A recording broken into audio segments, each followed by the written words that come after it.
reduce the population of the planet. By the way, that's probably what the chemtrails are all about, too. Watch for chemtrails on the internet, chemtrails. But if you look off to the right, you'll see these stones over here. It looks like Stonehenge. You drive over there, it's the weirdest place, middle of nowhere. You get up and you read them, and it says in 12 languages, the 10 commandments for the New World Order. Commandment number 1, maintain humanity under 1/2 billion. Well, now hold on a minute. There's already 6 billion people here. How do they propose to maintain humanity under 1/2 billion? Looks to me like there's going to have to be a dramatic drop in population. That's exactly what the devil wants. More on that in our college class, CSE 101. Well, regardless of what happens in the future, the population today tells us man's only been here about 4,400 years. They said it looks like there's been a genetic bottleneck. The whole population was reduced to a few thousand just a couple thousand years ago. Hey, they're getting closer. Actually, it was all reduced to 8 about 4,400 years ago. Keep studying. I tell everybody, you keep studying. When you get done climbing the mountain of truth, you find the Baptists have been sitting there all along. Yeah. Galaxies are spinning, but the stars in the middle go faster than the stars at the outside. So why do we still have spiral arms on the galaxies? They should not be there, okay? Galaxies are evidence that the Earth, the universe at least, is not billions of years old. Stars are blowing up all the time. It's called a supernova or a nova. But a star blows up about every 30 years, and yet there's less than 300 supernova fragments that have been found, remnants. That's only a few thousand years worth of stars. Why aren't there billions of supernova remnants? Some people say, well, new stars are forming in Crab Nebula or Eagle Horsehead Nebula. No, that's a bunch of baloney. We covered that on video 7. Nobody's ever seen a star form. The planet Jupiter is cooling off rapidly. Saturn, the stars are changing from red giants to white dwarfs. The textbook says it takes billions of years. We know that's not true. All the ancient astronomers said Sirius was a red star. Today it's a white dwarf. It happens in a few thousand years. Don't let them tell you it takes billions of years. Jupiter's cooling off rapidly, constantly losing heat. It cannot be billions of years old. It would have been cold by now.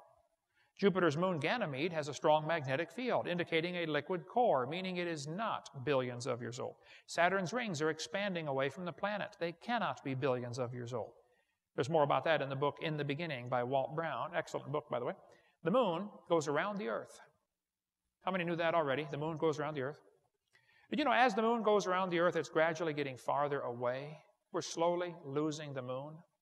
It's leaving us a couple inches a year. No big deal, nothing to worry about, plus nothing you can do about it anyway. But the moon is getting farther from the Earth every day. Now, kids, this is going to be complicated, so listen carefully. The moon is getting farther from the Earth every day. So that means that it used to be closer. How many can figure this out with no help at all? Okay. Well, if you bring the moon in closer, you start to create a problem because the moon causes the tides. Now, you folks in Knoxville probably don't worry about the tides, but in Pensacola, you worry about the tides. See, if the moon was closer, the tides would be higher. There's a law called the inverse square law. If you brought the moon in to 1/3 the distance, you take the 1/3, flip it over, and square it, it's 9 times the gravitational pull. If you run all the math on this, you'll find out the moon and Earth would have been almost together 1.4 billion years ago. Walt Brown says 1.2 billion years ago is the max lifespan for Earth and moon. Well, if the moon was whizzing around just above the surface of the Earth, that explains what happened to the tall dinosaurs. They got mooned.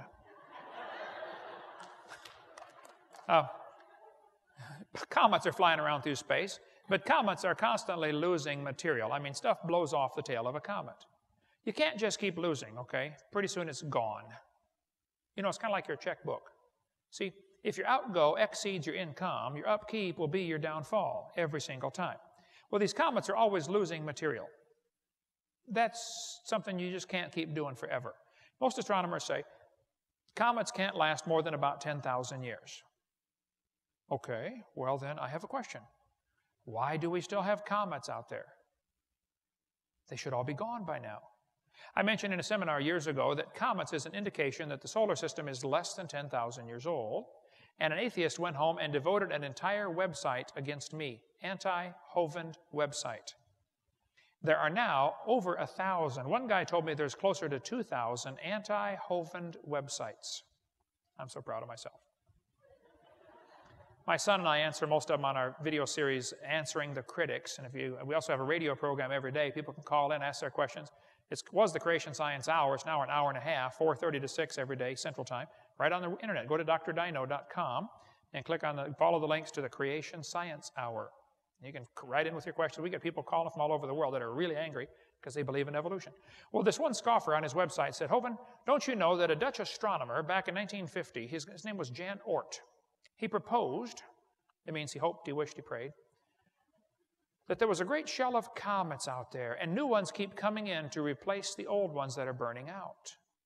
So he said, the reason we still have comets is because new ones are replacing the ones that are burning up. They called it the Oort cloud of comets. He said this Oort cloud is 50,000 astronomical units away. Well, if you don't know what an astronomical unit is, it's the distance from the sun to the earth. That's 1 astronomical unit. It's pretty hard to see Pluto without a really good telescope. And Pluto's only 39 astronomical units away. You're never going to see a comet at 50,000 astronomical units, that's for sure, okay? Nobody's ever seen this Oort cloud. Oort never saw the Oort cloud. The whole thing's based on a mathematical mistake. There is no Oort cloud. Even Carl Sagan said, many scientific papers are written each year about the Oort cloud, its properties, its origin, its evolution, yet there's not a shred of direct observational evidence for its existence. There is no Oort cloud. But this scoffer on his website said, Hovind, if you want to use the comet argument, to prove the earth is young, it's up to you to prove, beyond a shadow of a doubt, that the Oort cloud and other sources don't exist. Wait. How would you prove the non-existence of something? Wouldn't I have to be all places at the same instant to prove something doesn't exist? What he's trying to do here is called shifting the burden of proof. The liberals do it to us all the time, and we fall for it. I'll show you how easy it is to do. Okay? Suppose I said, watermelons are blue on the inside until you cut the skin. Prove I'm wrong. It's called shifting the burden of proof. That'd be pretty hard to do, wouldn't it? As soon as you cut the skin, oh, see, it turned red. I was right. It was blue a second ago. He says, I have to prove there's no Oort cloud. Now, wait, Dave. Here's what we know. We know we have comets. We know they don't last more than about 10,000 years. We know the Bible says the earth is 6,000 years old. I don't have a problem with comets. But he wants to make it look like I have a problem with comets when he's the one who's got the problem.